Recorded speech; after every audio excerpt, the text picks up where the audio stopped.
I won't even say much about this one because I feel like I just want to jump in. Christina Rice is one of the clearest channels that I have come across, and she's barely 30. She is just the level that she's playing at in terms of managing her energy, and she is just pure love. I met her in person, and there was just such I don't know, the frequencies of she and I, it was just, we both kind of said it at the same time. And she has been clairvoyant since she was a small child, and I just had to share her with you. That's kind of it. And the conversation, as you're going to see, there's so much in it for you, and it just continues to unfold and unfold. So I really hope you enjoy this. Welcome to another episode of the Spiritual Investor Podcast. I have someone here who is near and dear to my heart, someone that I'm on the same frequency with, and she and I knew that from definitely the moment we met, but I think even before that.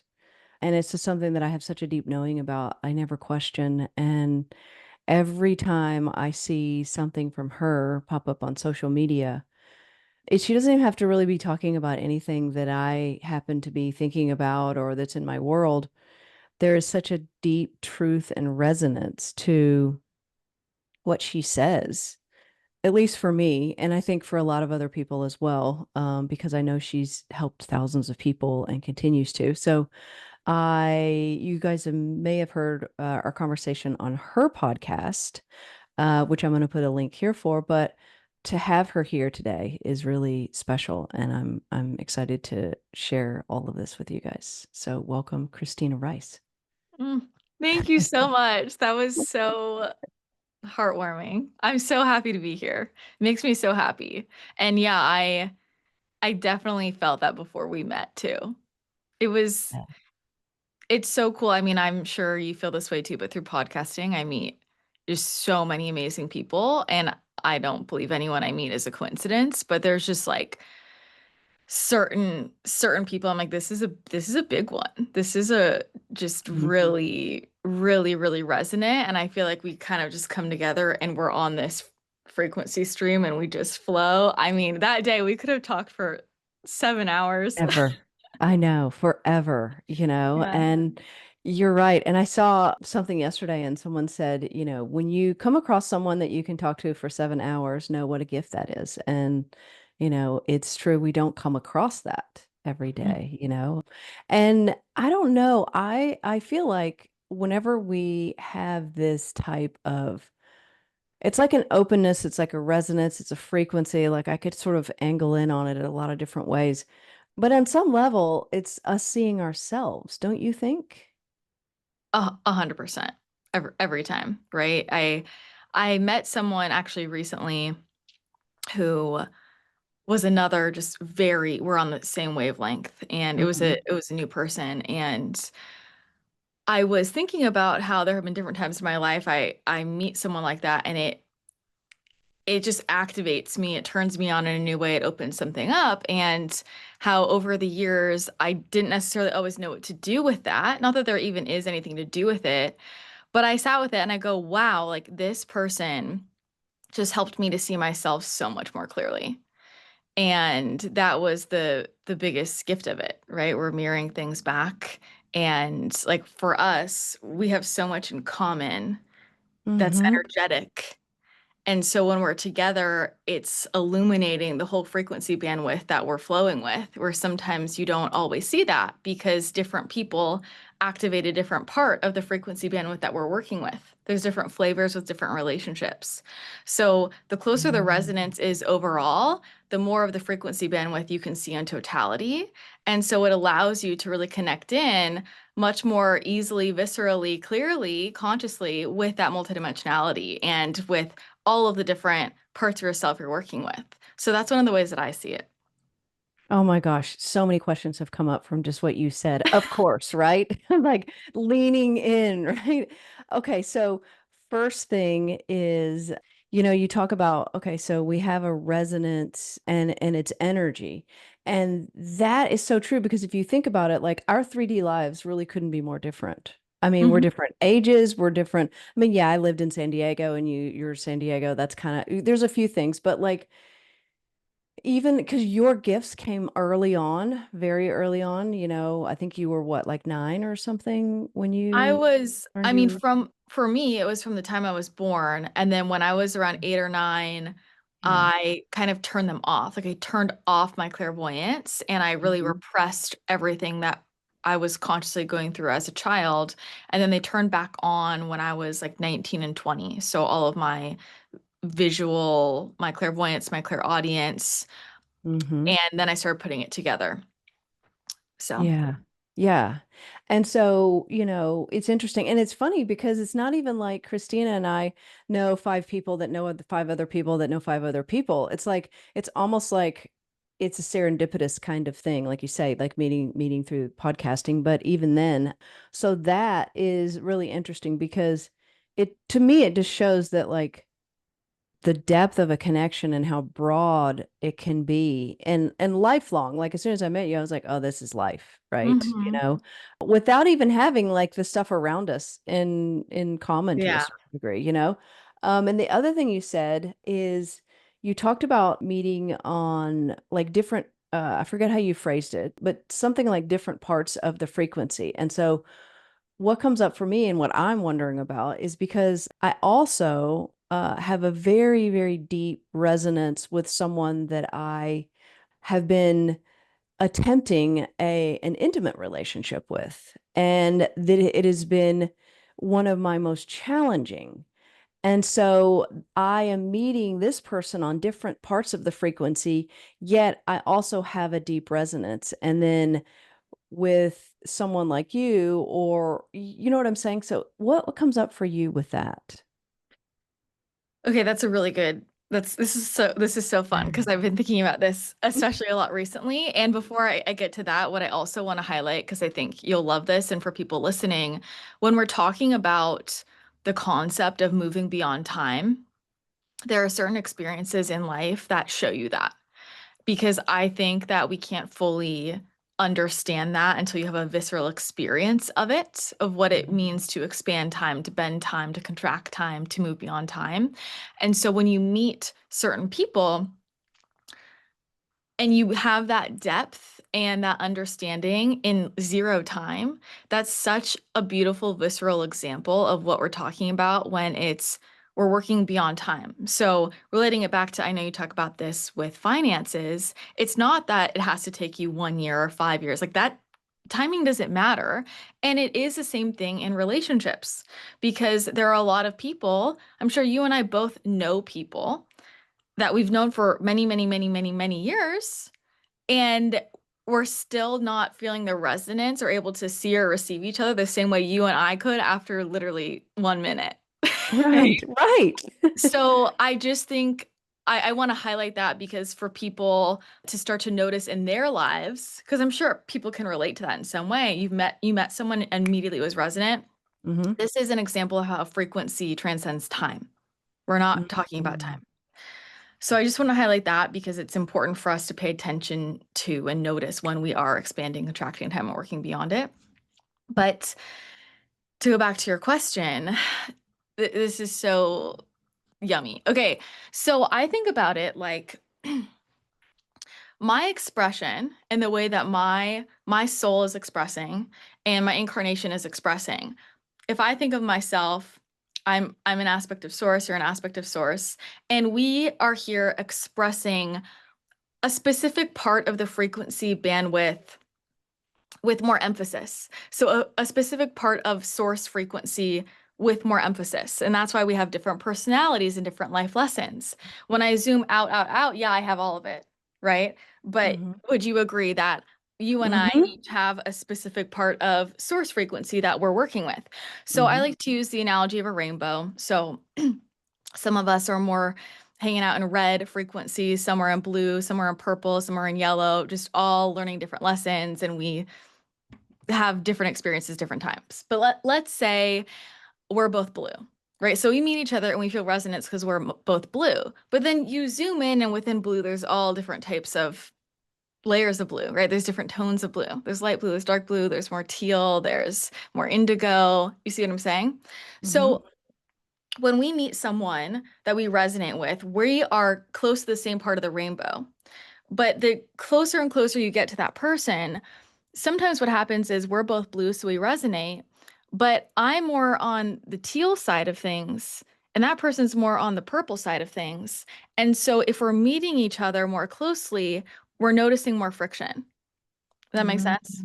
So that's Mm-hmm. one aspect of what can happen. But let's say we're both electric blue and both meeting each other at electric blue, we're going to feel smoother flow and more easy understanding. That's one aspect of it. The other Mm-hmm. aspect of it is, let's say we're both electric blue when we meet each other. And obviously, I'm not picking these colors with no I reason. love these colors you picked though. I'm like, yes. No, I know because that's kind of what's going on, right? So Yeah. let's say we both meet each other at electric blue. Now, within every expression, there's shadow and light, right? There's healed and unhealed versions. And so when we meet someone who's really similar to us, we can either reflect back ourselves in our healed states. So if we're both in the light part, the healed part of that expression, Mm-hmm. but sometimes what happens, and most of the time, we're maybe healed in different areas and maybe still have some wounds or some triggers in other areas. So when we have that similar frequency, and let's say you're really healed in one area and I'm not, and we meet, it's going to be such an aggressive mirror for me. I'm going to fall down because I'm looking at myself. It's being reflected back to me so hard because you're me and you're Mm-hmm. healed and I'm not. And so I can see it. And that's going to hit me a lot harder than if I'm talking to someone who's red, who's healed, because I'm not fully seeing their reflection. Like they're red, they're different than me. Yes, yes, yes. I see what you're saying. So that's why it hits harder, Yes. and it's that clearer mirror of who I am and where I'm healed, where I'm not. And so the people that we're most resonant with are going to be our greatest teachers. They're going to be our greatest teachers, whether or not that's comfortable, because they're going to be the clearest mirror back to us.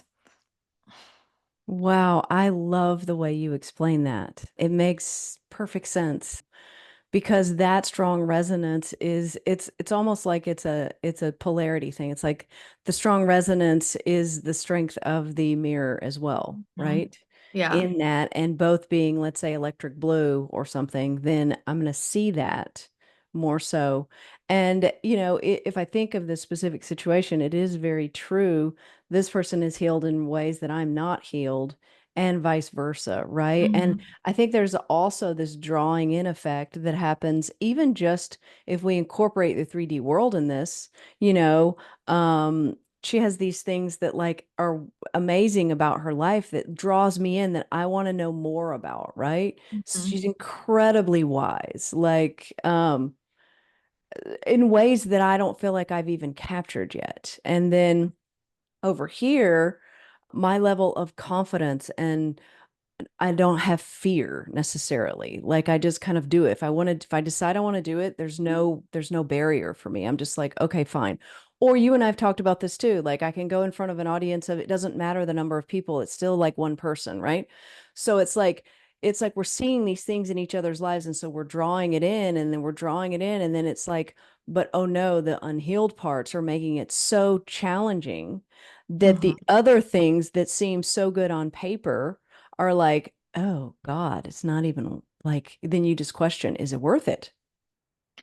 Well, here's the thing. There's the spiritual energetic understanding of what's going on, and then there is the human 3D component. And they're And so different. they are. And that's Yeah. why, in this space, people get, there are terms. There are soulmates and karmic soulmates and Yeah. twin flames. And we can type different types of connections with people, like different types of soulmate. You can type that, but just because someone is a soulmate or a twin flame or karmic doesn't mean they're a good, real 3D life partner for you. They're two Yeah, different exactly. things. Two different things. And the other thing I'll add in this conversation because it's important, people will say, we all say things like, yeah, that really resonates. But we have to go deeper and ask the question, what part of me does this resonate with? Because sometimes it's resonating with our wounded inner child. Sometimes it's resonating Right. with our insecurity. Our insecure part wants to be filled Yeah. in by that person, wants more of that, right? And then sometimes it is resonant with our soul self, our next level self. So to give you an example, this comes up a lot for me in sessions with clients where, the way that I read the field is I read off of soul frequency. And so what happens is sometimes things that people are really attracted to in their lives are based off of their ego self. And we know what I'm talking about with my ego self, like Yes. my conditioned Right. self, not their soul self. And so they'll say, but this really resonates. And I go, it really resonates with your conditioned self. But when we Yeah. remove the conditioning and we're looking at your soul, it's not vibrating anywhere near that, which Mhm. on my side of the street is one of the main money blocks for people. It's the Mhm. main thing because people are trying to chase things or show up in a certain way that they're excited about and they're like, it really resonates. I'm really excited about it. And I go, but what part of you is that resonating with? And when we get more specific with that question, we realize yeah, I like this, but is this because it's familiar? Is this the old me or is this the true me, the highest self me? And Mhm.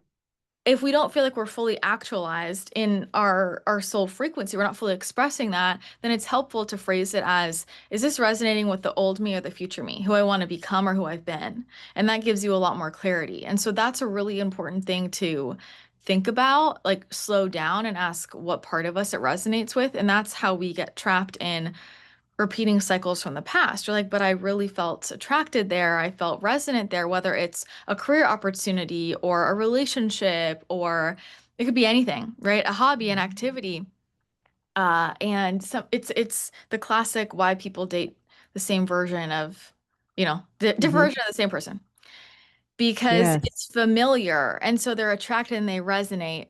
I have a lot of clients who are looking for love and they're like, well, I'm just looking for that spark immediately. And I'm like, I'm not saying you can't have that spark or you won't, but I'm just saying that if your compass is oriented toward familiarity, which most people are, if they haven't worked with this, you're going to Yeah. get sparks toward the toxic person, or you're going to get sparks toward different version of the same person you've dated a bunch of times. And Yeah. often what's new, because it's not as familiar, you sometimes are more resistant to at first, or you don't even notice it. Mhm. And that's a really important thing to recognize because we have a lot of ideas, I think, culturally about how things should feel when it's right for us straight off the bat. And and so often we'll say, and this is true, like trust your resonance, trust your intuition, but we have to do the inner work first to make sure that we are attuning our compass to soul frequency, true self, and not familiar or old me if that's not who we want to continue to be. Yes, and I'm so glad you're bringing this up too, because I've talked about that a little bit, or some version of this a little bit here, where I'm like, I feel like there's this whole like spiritual thing going on right now that's like damaging to a certain degree because so many people are like, oh, but my authentic self tells me to do that, and I'm like, but your authentic self is your ego. So Yeah. like, what the hell? You're just repeating patterns there, right? And so, it's interesting because, speaking of like this challenging situation, it's actually been my greatest gift Mm. because it's given me the contrast and the incentive, let's be real, to read and to actually use my body. And I'm telling you this because I don't know what you think about this, but something that I have done is I have this like it's almost like a vision thing that I go into, like a practice whereby what I do is like I'll do it if I feel that emotion in my body, which is usually like my diaphragm. I'll feel it's like a ball of like, and it just feels awful and you want to run away from it and scream. I'll feel that. And then what I'll do is I'll go into and I'll imagine that I'm cutting the entanglements around me because ultimately that ball of emotion has nothing to do with whatever person I just had the conversation with or whatever circumstance or anything, because it's a game of like me and me, right? And so I actually have to get myself to that place first, and then I have to feel that release completely, and it will completely go away until I literally feel like I need nothing. Like the world could blow up around me and I'm okay and I need nothing. Until I get to that place, I actually can't, I feel like, access a real answer, because Mhm. every answer that doesn't come from that place is somehow has been from a starting place of the conditioning. Now, this is something that I do, and it sort of, it's something that I consciously still have to bring myself to, but I can see that perhaps in the future that I could do this more on an instantaneous, like in life kind of thing, right? Like you talk about, like Eckhart Tolle talks about, like he's like 80% in the background and he's 20% here, but he's running in parallel all the time. You know what I'm talking about, right? And so I think that we're all doing that to a certain degree, but it's like our consciousness parallel is becoming greater than our unconsciousness parallel based on how we perceive and then choose to react to the circumstance, and then we move on and we move on and we move on, and we're changing that. It's almost like we're changing that bandwidth to a certain degree. Yeah, totally. And you are running the source consciousness in parallel way more than the average person. Like way more than the Yes. average person. And then there Yes. will be people, and so do I. I mean, Yes. that's inherent of what it is to channel, right? Yes. Yes. Because when someone talks to me, I could access Christina voice, and depending on my social setting or what I'm doing, Hmm. I can either pull Christina voice in front or I can put Christina voice in back and pull source read in front, because my Yeah. job is channeling. Most of the time, Christina voice is in the back because it's my Yes. job.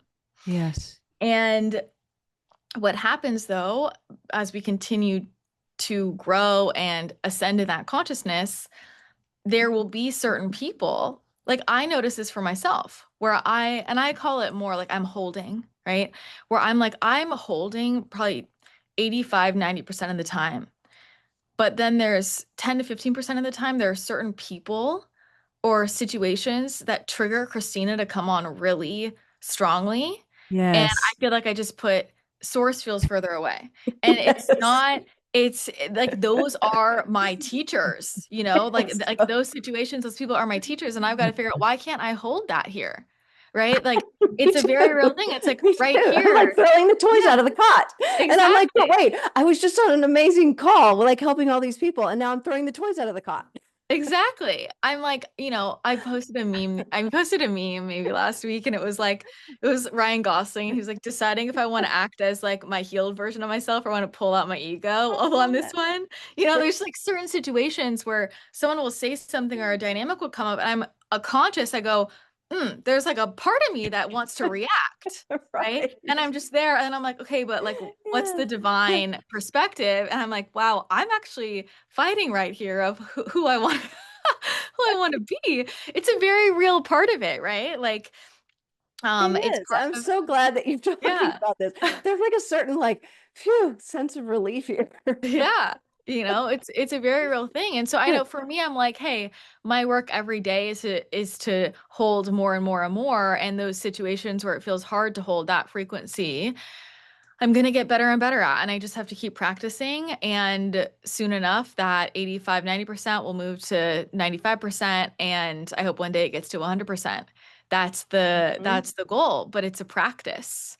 And I'm going to be shown through my reality everywhere and every reason why I don't hold. And so that's going to come up to teach me. Yeah.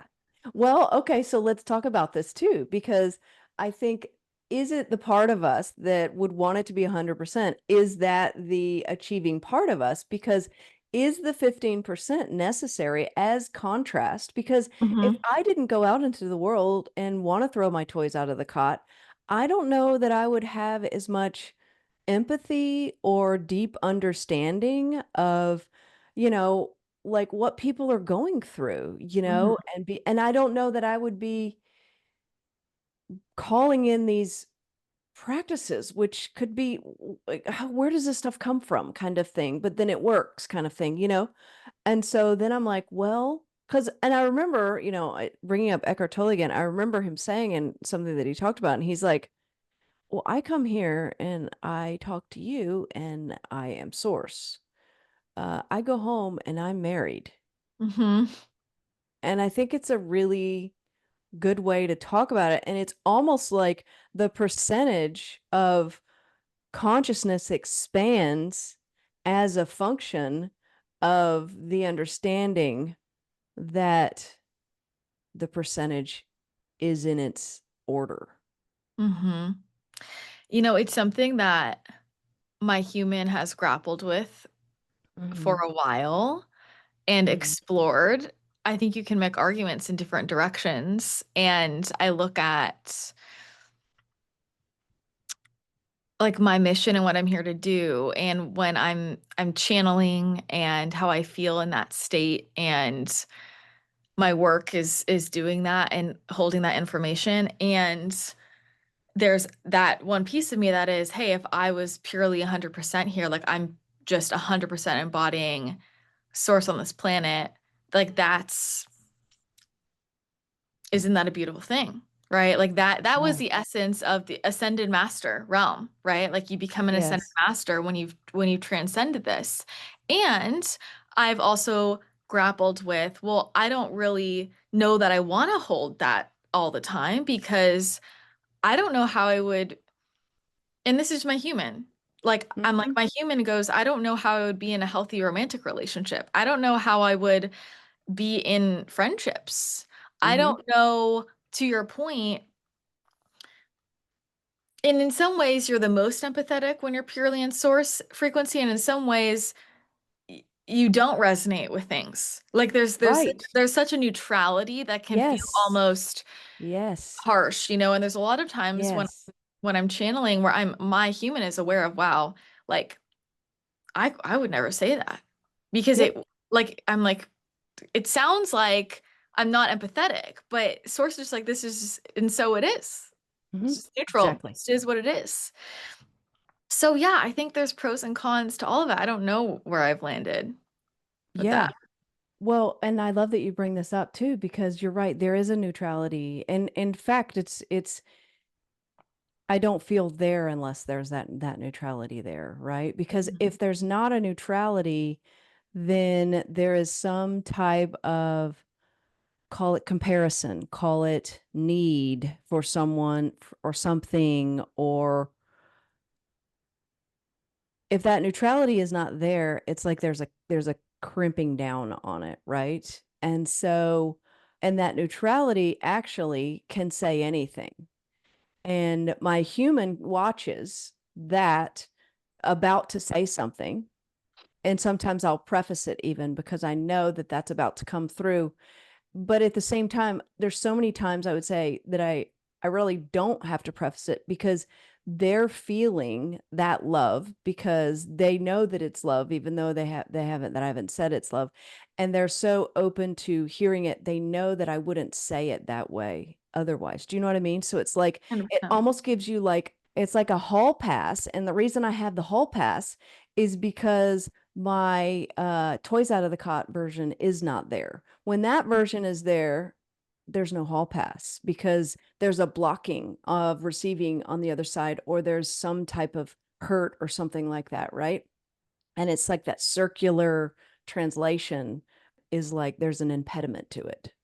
hmm Isn't it interesting? Do you notice that with certain people, it's easier for you to speak a source than with other people? Well, in this relationship, that's a whole different can of worms. Yes, that is definitely there. Very, very difficult. Um, Let's take that out of it so because if I take that out of it and yeah. I just say like just regular, just like normal, let me think about that. If I find that it is challenging for me to say something to someone, what I find is that I have to do, and I do this on the fly, I have to do some additional adjustments to myself Mm. because I can feel like a prickleness like come from, and it's really it's lack of receptivity. And then I can feel that and I can do some minor adjustments. If that doesn't work, then I find myself to, I sort of pull back and I don't probably give as much information. I don't say as much. I don't know. Tell me what you think about that. What's your thought? I mean, it's something I've certainly noticed because it's my career. It's such Yeah. it's very obvious, you know, and with what I do, I've gotten to the point now where I'm very just clear of if you're not ready to receive it, don't come in the door, right? Yes. Like you got Yes. to know what you're signing up for. And but there are times, and particularly because I have chosen to share information publicly as well, just to whoever Mm-hmm. wants to listen, not everybody is receptive. And Right. when I can feel that somebody is not receptive, it's not going to come out of my mouth. And there are certainly Mm. times, usually how it's navigated in a session with somebody, for example, is I will say, I mean, I will say, they will say, source will say, you're asking this question, no matter what answer is given, you're not going to hear it.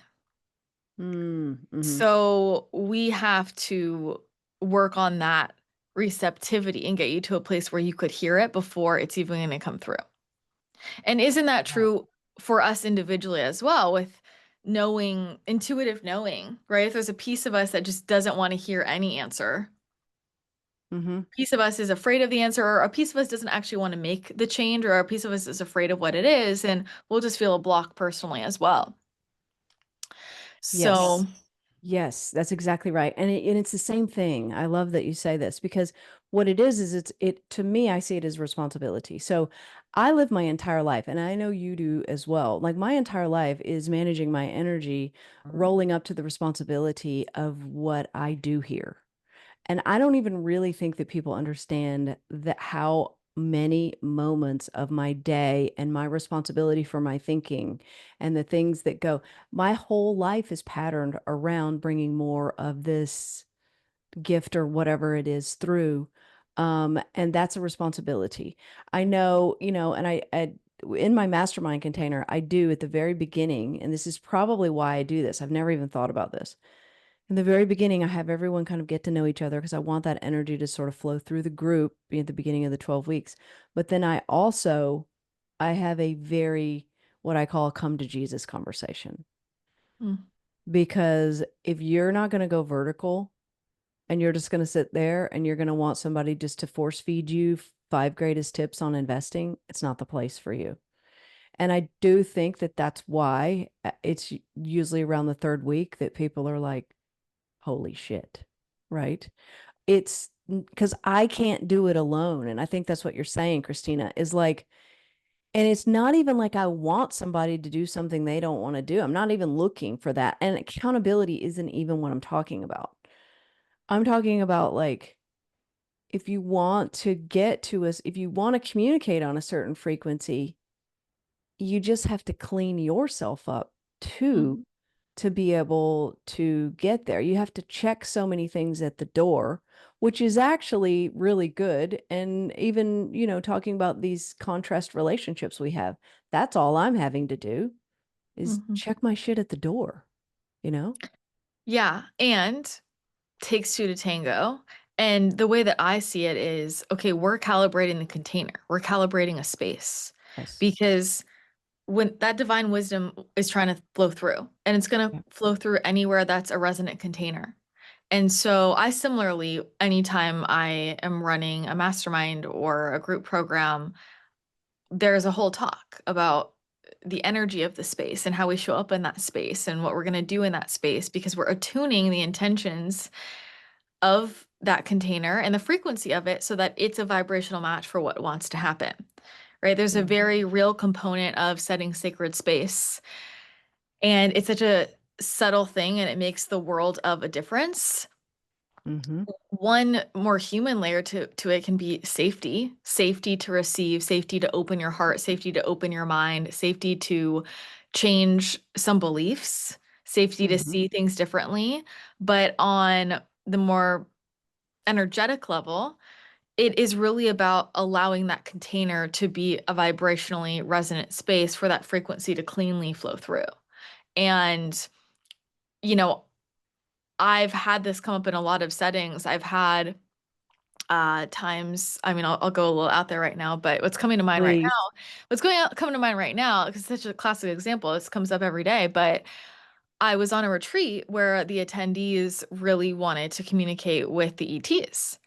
And I said, okay, we can call them in. And they were coming, and there was a small group, and they were coming in, and they were only coming in telepathically and energetically, and they wanted to experience them more viscerally, more literally. They wanted to feel them. And they said to me, they said, there's a couple of people here that just aren't resonant. So we're not coming Oh, in. And wow. so those people, and I didn't even have to say anything. I kind of just, I mean, I totally could have, but I was like, I just kind of sat there, and for whatever reason, those exact few people, after a couple of minutes, because they were bored, they said, we're just gonna go to bed. So they left. And as soon as they left, all of the action happened. And Wow. I, another example of this is I've had this conversation a lot, with Dreamland being here in this space, talking to my team about what it means to hold a space, a safe space, a healing space. I'm very particular about the frequency here. Like, this is something I feel really responsible for, and I pride myself on the spaces I create. I pride myself on the experiences I create. And I I told the girls on my team a little bit about, what goes into that. I'm like, we're really clear on the frequency that we all show up in. And if there's Mm-hmm. anybody that comes who is not open-minded, who is not loving, it throws off the frequency of the whole space, and it makes it so that we can't actually do this level of healing work.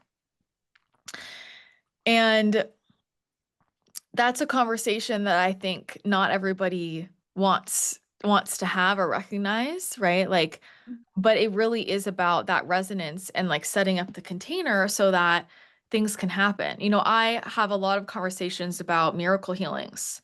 People ask me that all the time, like in what I do with energy work with a high, like I'm doing miracle healings all the time. Put my hands on people and they heal. And Wow. that doesn't happen every single day, but it Yes. happens a lot of days. And I have this conversation with different people where they're just like, well, I want a miracle healing. Why isn't it happening for me? I'm like, this is not somebody's judging you thing. This is not God is a mean man in the sky saying you're lucky and you're not. It's not, it has nothing to do with that. Mm-hmm. It's not about worthiness. Everyone is worthy, but it is about availability.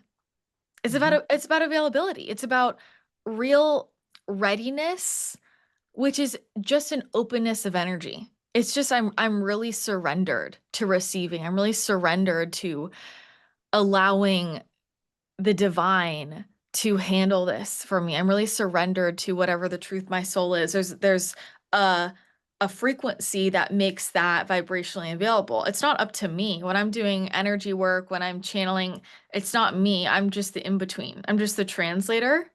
Mm-hmm. And so I'm watching that interaction, and when I'm working on people, I'm always, hey, like I want to be the vessel for whatever is possible. But that conversation will come up of, they're not ready. They've already decided it's not going to work. They've already decided that it could never heal this quickly. They've already decided that they don't trust the process. They've already decided they don't want to, blah, blah, blah. And we can change those decisions. We can make new decisions. We can change our minds about things. But there is that very sacred space component. And because this is my career, I'm so aware of all of the components that go into miracle frequency flowing through, whether that's coming through in conversation, whether that's coming through an actual healing session. Everything needs to be attuned to that. And when everything is attuned to that, the vibration naturally flows through. Mm-hmm. Yeah, and don't you, I mean, it all makes sense. It's perfectly designed because we cannot be penetrated by something. Like there's a filtering system, right? We're our own sovereign being. And so if we've decided that it's not going to work, then there's nothing that you can do for us, right? Yeah. And so it completely makes sense if you when what I'm trying to say is it completely goes in line with the way that we are designed, and that's the whole reason that all of this works, right? Mhm. Um, I love hearing about Dreamland. That is your in-person space. Can you tell us a little bit more about that? What do you do there? I can imagine someone with the energy that they would feel being there. Yeah, it's my favorite place in the world. I mean, I'm here right now. Mm-hmm. So I kind of just, I mean, I wasn't planning on this. I just stumbled into it. I have a whole podcast about it. Mm-hmm. But yeah, it's been one of the best things I've ever done. So I have my office here where I take calls and do work. I have the healing room, so I see clients out of Dreamland. People come in here. We have our podcast studio here. There's a nice kitchen and just kind of communal area. I've got some wellness things. Got a hyperbaric oxygen chamber, my treadmill. So we have just some hangout place for my team to work, and then the back is an event space. So we've been throwing different events every week. So energy Wow. healings, and like tonight I have cacao ceremony. We've done some speaking events. I'm probably going to do some live podcasts. So it's a nice big space. I've done some workshops there. So we have something going on about every week or at least 3 times a month. And it's just been a really beautiful space to bring together community. I have done so much virtually for so long, and I just prefer to be in person as much as I can. So it's been great. And it's just really powerful to have a space where I could, it's a large space where I could pick out every piece of furniture and every piece of Mm-hmm. artwork and just be super intentional about the energy here and the vibration here. And it's definitely the kind of space where you walk in, you're like, whoa, like you feel something. You feel like fairy dust floating around, and Mm-hmm. it's just really a magical space. And one of the reasons I wanted to do this is because we can create this vortex that's already attuned to healing, and it makes healing that much easier just by being here. I always tell Yes. people, sometimes I'll have clients who they're like, well, I could just do virtual. And I'm like, if you can come in person, I really encourage you to, Mm-hmm. because there is something very powerful about not being in your everyday life. It's a lot easier for us to shift when the container is already set up for things to shift. Mm-hmm. When you don't have any associations in that container to your daily life or who you were, your old thoughts. So there's a magic to just stepping into a space. I'm sure we've all experienced that through traveling or, Mm-hmm. anywhere special that you've been, going to the ocean, whatever it is. It just does the healing work for you. So it's been really fun. And yeah, it's my favorite place. I'm here as much as I can be. Wow, that's incredible. And I love that you are doing in-person stuff. I know, and we kind of started with this, like the whole resonance, between you and I, but I know when I met you in person, you're so solid. And, I'm sure that there are people listening to this who have, I mean, inevitably have a similar resonance to myself or you, because that's just the way, that's probably why people are even listening, right? Um, and so there is a lot to what you're saying about being in person. And, for me, it's like I've had so many people ask for me to do an in-person event. And it's like been one of those things where like everything else gets in the way. But, I've meeting with someone coming up here in about couple weeks just to even talk about it because it's like I think there's such power in it, you know? It is so powerful. I know everybody wants the answer that we can replace everything virtually, and we just can't. We just Mhm. can't. And There's do so we much want to, you know? yeah, yeah, no, we need to be together in person, and there's so Yeah. much we can do, but there's something about, I mean, this is how we're built in terms of activations. Yeah. Looking at someone in the eyes. Mm-hmm. Whoa, Yes. soul to soul. Soul to Yes. soul. It is different than what gets filtered through a video camera. It is different. The It's energy is different. totally different. And, Mhm.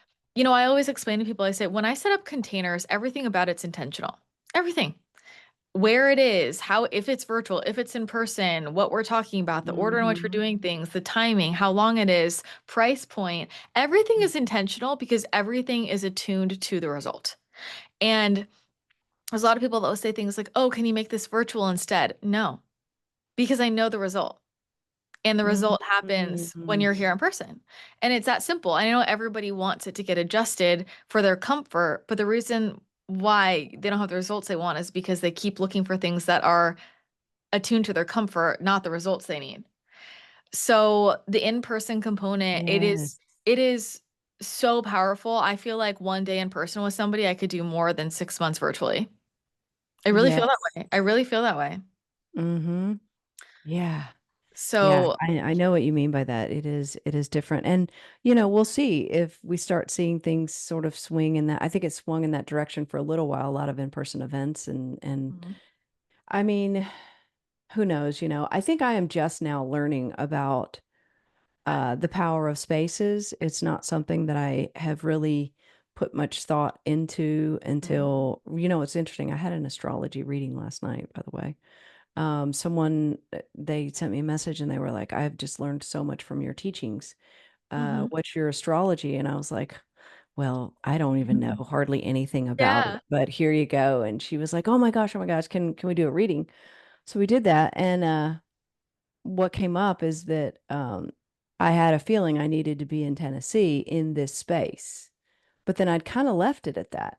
But then it got brought up last night again because like I've been this whole thing about like my grandfather, and I feel like I'm supposed to be here because of my connection to my grandfather.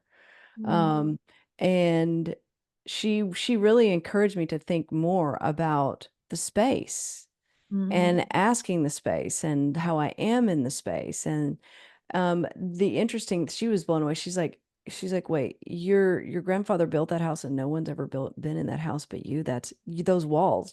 Those walls talk, right? Yeah. And it keeps coming up like because my grandfather, um, for as far as I know, I've never seen another human being walking the planet who I would consider as awake Mm. besides my grandfather. And Eckhart Tolle seems very awake. He seems we're talking about that spectrum, like that spectrum of Yeah. consciousness.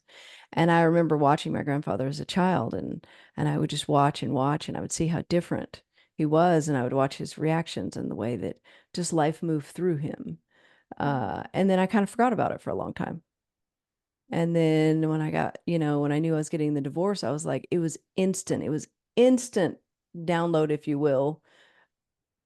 You need to see the world through your grandfather's eyes. It's time. Mm. And that's like, I mean, I swear that got me through the divorce because I really couldn't focus on the loss as much, because of that. But I think there's something about this space thing, and I don't know. I feel like Pandora's box has just been opened up. It's such an important conversation because spaces hold consciousness. So I tell people when they're moving, I'm like, we walk into homes like we're just colonizers. Like we're just, We here's my do, home don't now, we? right? Yeah. And the spaces, they have personalities, they have consciousness. There's a lot there. And that needs to be a co-creative, like, do you accept me? Right? Like, do you want to have a relationship with me? And our spaces hold us. They keep us safe. They do so much for us. What are we doing for them? And I really believe that has to be a really open conversation. I think so much about choosing the quote right home is it's the same thing as who you're deciding to be in a romantic relationship with. Like, who am I going to be in a relationship with? This is going to be a consciousness and energy that is going to support me for the next however long and attune me and hold space for me. So I was talking about this recently on a podcast episode because I moved about 2 months ago, but the home I was in before for the last year was this beautiful sanctuary goddess energy space. I mean, you were there. That Yes. very Yes, much it was. my contract there, like I was getting transformed and cocooned and held. And obviously I had things to do for the land there as well. And then this next home is this vortex activator. This house is like this, her personality is, I describe it like the wardrobe in Beauty and the Beast, just like this like loving, big, like laughing, hearty woman. And there's lots of spirits around the home. So these Yeah. places, they have their personalities, they have their wants and needs. We have contracts on both sides with these spaces the same way that we do with people. And one of the things that I think well, and I don't think, I know holds a lot of people back is that so many people have gotten really used to just staying at home, but there are certain things in our timelines and in our contracts that literally don't get activated until you go to certain areas. So Mm. you have to travel to certain places. I was talking to a client and she said, yeah, I have to go pick up my spiritual package in this area. And I love that phrase that she used, her spiritual package, because that's what it is. It's their land activations, their soul activations that are held by specific places and people. And there have been so many times in my life, I I feel called to travel somewhere, whether that is on an airplane or I'm driving somewhere 15 minutes away that I just feel called to go to, and just being there, I get the insight. Just being there, something turns on within me because that Wow. is the perfect divine design. But what's happened is so many people are just sitting in the same place every day wondering why things aren't moving along.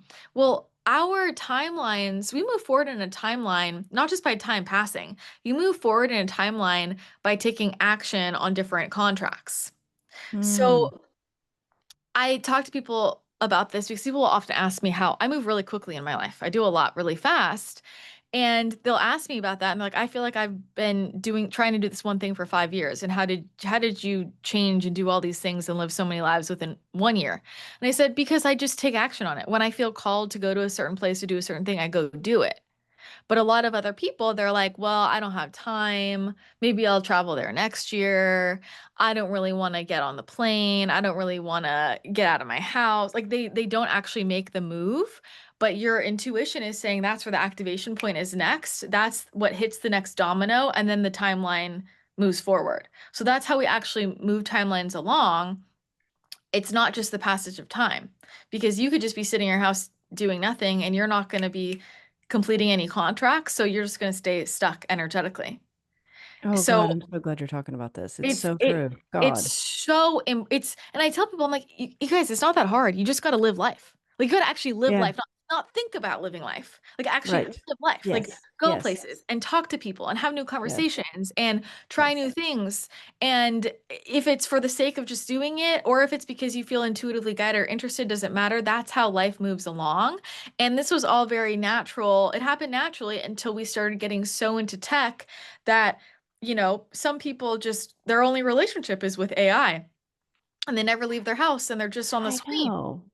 I know. It's a little crazy, and this is only like the upward swing is beginning on this, isn't it? Yeah. Yeah. God, I'm so glad that you said that because it is true. And hopefully people listening to this will be encouraged to take, as you say, action on fulfilling those different contracts. I'm very similar in that, and I move fast, and it doesn't feel fast though. But Same. because it doesn't feel fast because it's a singular action. And then I'm focused and I go vertical on the singular action, and then another singular action happens. So I'm never carrying the weight of should I do this? And then when I do it, I'm never carrying the weight of, oh, I did this and everything else around it, blah, blah, blah, blah. It's like, no, I did this. It's like I've decided I'm doing it. I move on. Then life happens. So I guess everything's singular. So Hmm. it feels light. But then what happens is it's fast.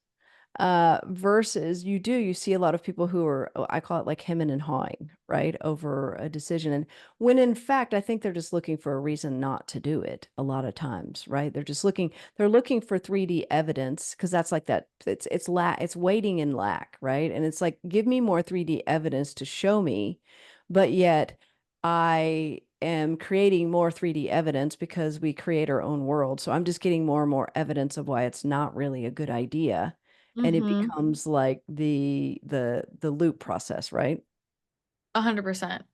I mean, look, it's all perspective. You can make an argument that every time is inconvenient or that it is convenient. Right. But I'm Yes. like, hey, if I'm feeling called to something, I'm like, okay, let's just do it now. Or like, what's the soonest I could do it? Let's just do it this weekend. And Yes. a lot of other people, they're like, I'll put it on my to-do list. I'll do it later. I'll do it later. I'll do it later. And suddenly the to-do list or the I want to do list gets really long.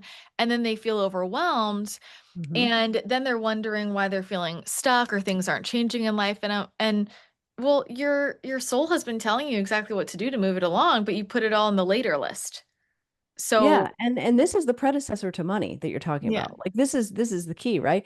And even in my life, like I used to like have a lot of things on my personal list, to-do list, because I felt like I wasn't good at doing those things. And that was such a heaviness in my life that it was literally blocking like everything. And then what I decided to do is I was like, well, I'm just going to apply the same. I'm just going to take one stupid phone call I have to make to the insurance company. I'm going to do that in 10 minutes while I'm driving to the gym. So then what happened is it like released and sort of like was like opening up, opening up. And so what you're saying is exactly true because otherwise, like, I don't know, we don't really create any space for anything new. That's the way it feels to me. Like if I don't release that stuff, this stuff that I'm in action on, and then I'm Mhm. like piling up 3D evidence, like I'm just creating more of that. There's no space for anything new anyways. And then people are like, I want $1 million. I'm like, well, where's that getting in? You've already decided it can only come in through the job that you have.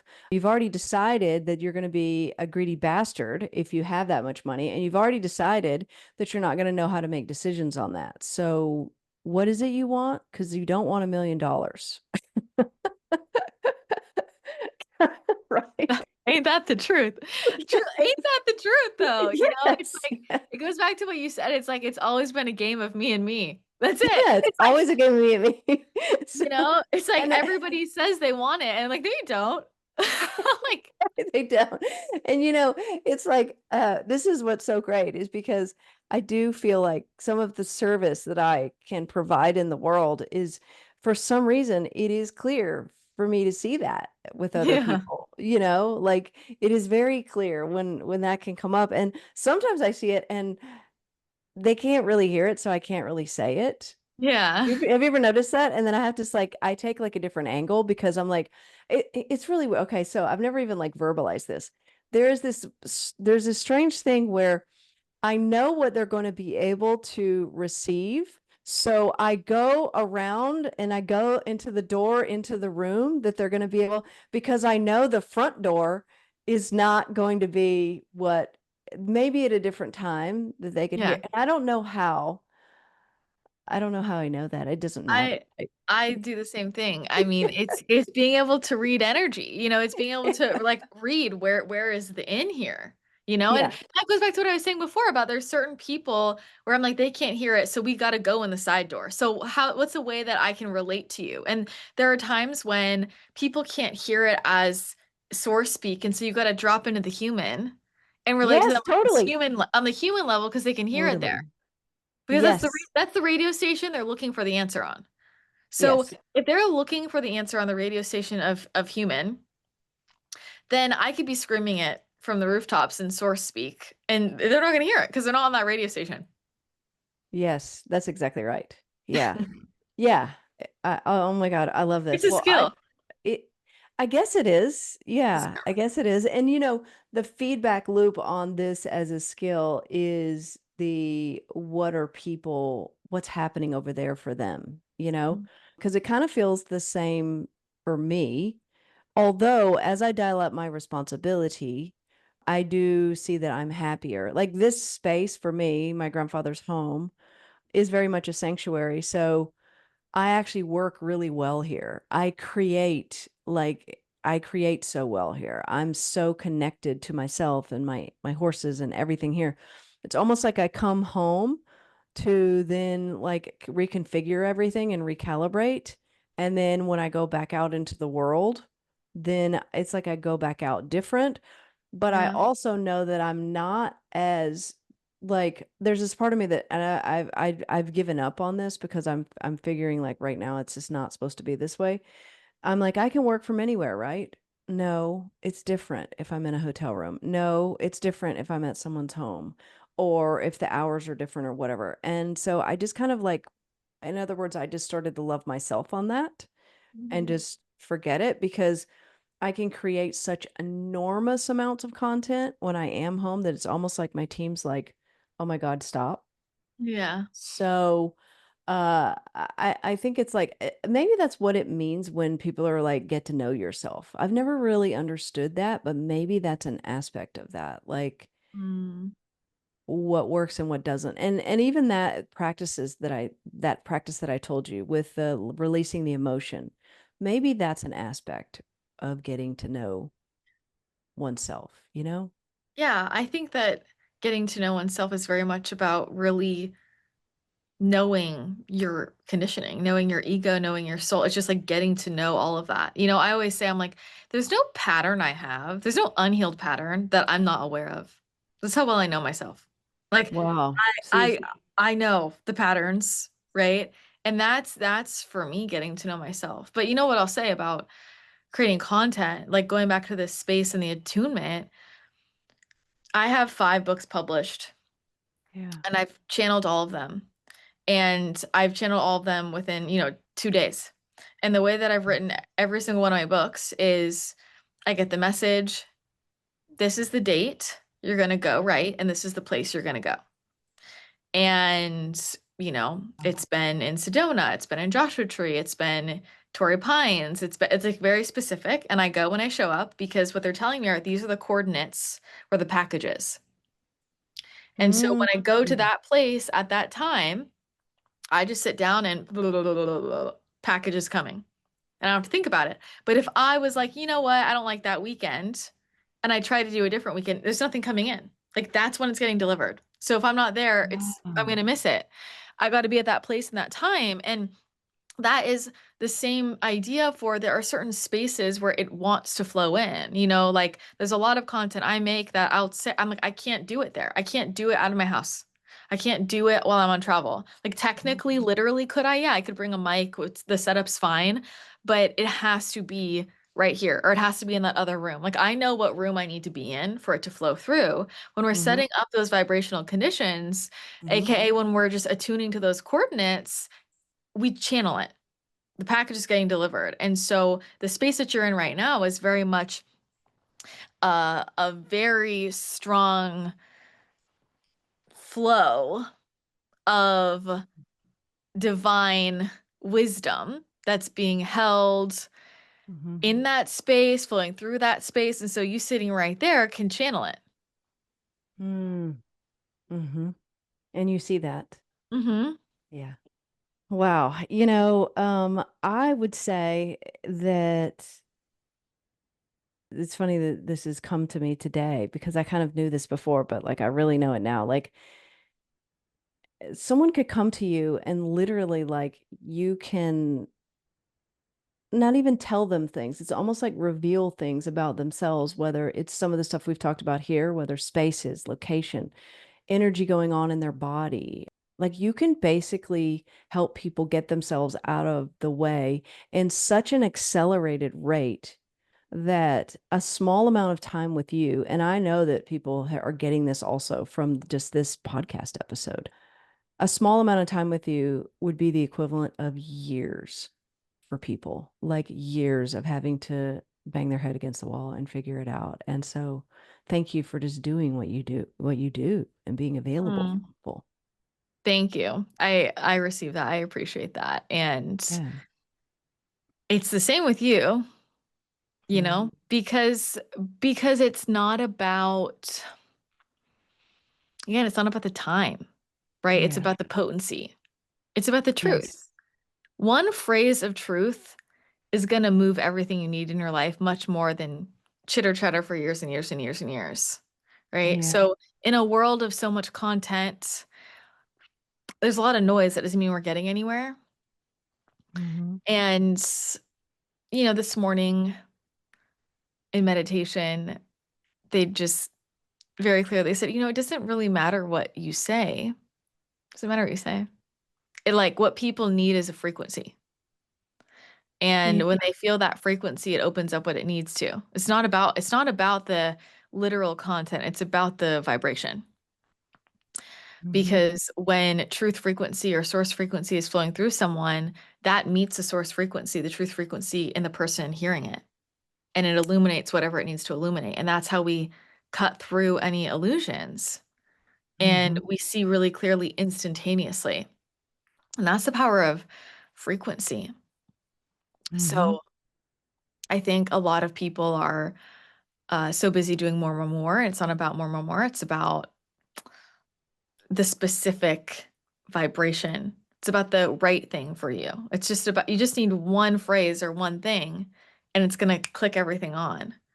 It wasn't about ever doing more. And I think when people realize that, they'll start to notice how much easier life can be and how quickly it can move. Yeah. And I think that we're going to start actually living this way, don't you? I think Hmm. that we're going to start finding people who have, I love the word you use, potency. And even the people who are doing this, because we all know, like everyone channels to a certain degree, right? And it's really how open you are, Yeah. right? And then we meet people like I'm very inspired by you, right? Because like, I look at you and I'm like, oh my gosh, you knew this so young. I was like, God, I really didn't. And then, I went to college and I got out, and then I was drinking beer and I was working on a trading floor and I was kind of like this, just kind of your standard human, right? It really wasn't until I started the spiritual investor and started to open like I said, the feedback was really from other people, and then I was like, wait, something's a little bit different here, and I still actually think I don't think I'm young in this when it comes to pulling information through or allowing information.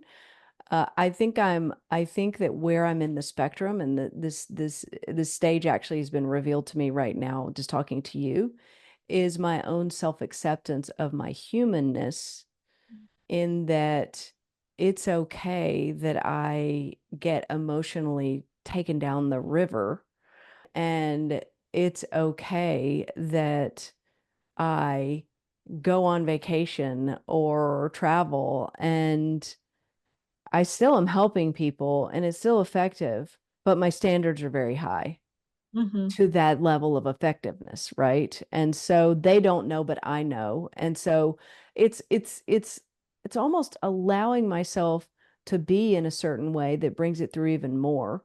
But this conversation has been a great reflection of that, because I can see how my conditioning and judgment of myself even is limiting this. You know what I mean? 100%. I think I always just come back to honing in on the version of me that's going to be most effective for my service in the world. Mm. And sometimes that's a lot of me getting very much out of the way. Hmm. And sometimes it's a lot of me being really human and really feeling things and really being able to relate to people and really understand people. Sometimes that's the Yeah. most important thing I could do to be of service. So Yeah. that acceptance is really important. It's really beautiful. Yeah. Thank you. And Hmm. thank you for this conversation, for myself, for everyone here. I already knew coming on to this was going to be one of my favorite episodes. So, that's just the way that it is. I would encourage every single person here to go. It's Christina the Channel on Instagram. It's Multidimensional with Christina The Channel is the name of the podcast, right? What other place could they find you? Would you recommend those two? Because I think they need to like do not pass go, like go and get in her energy.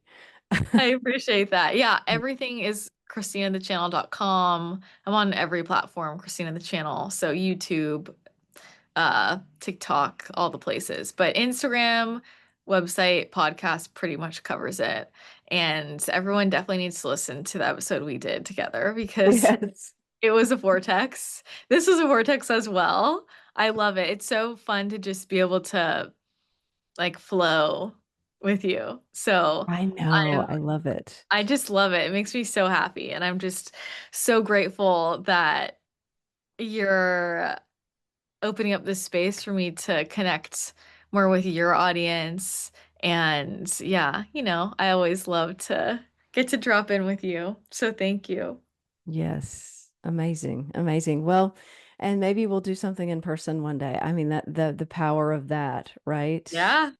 Come Gosh. on by. Come on by to Dreamland.